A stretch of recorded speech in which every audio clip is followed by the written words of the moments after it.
Back with Martin Biron. Marty, 7 different Canucks have more goals in these playoffs than Elias Pettersson, the guy who's about to become the highest paid player on the team by a mile. Yesterday he said, I want to be a difference maker.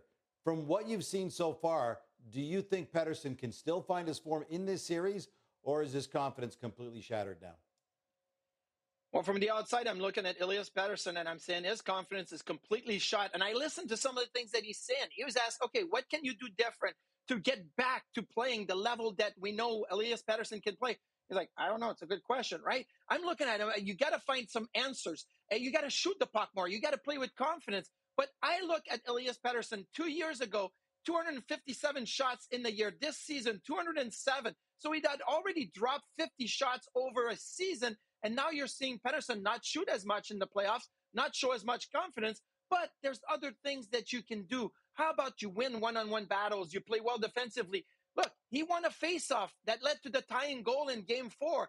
These are things that are important in the playoffs. It's not just about production. So maybe Pettersson right now is focusing too much on production, not enough on the little parts of the game that can still make him a top-class player. But his confidence is definitely shot because when he opens the stats pack, he's not seeing the numbers that he's used to reading on the league statistical page that are, in the locker room. To his credit, Tocchet is trying to get his best from Pettersson. At the skate this morning, he had Pettersson on the wing with Lindholm, who's got 3 goals and 5 points in the series with the Oilers. What do you think of the move?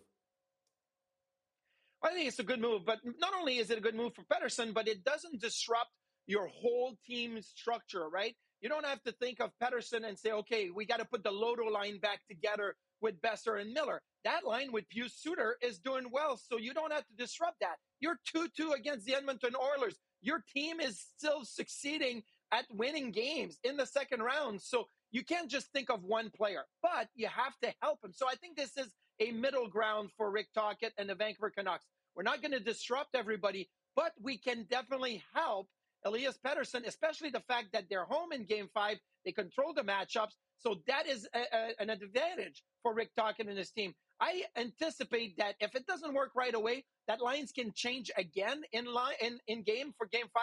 It can change for Game 6. But at least this is a middle ground kind of concession that Rick Tocchet is doing to get his star player going offensively in the series.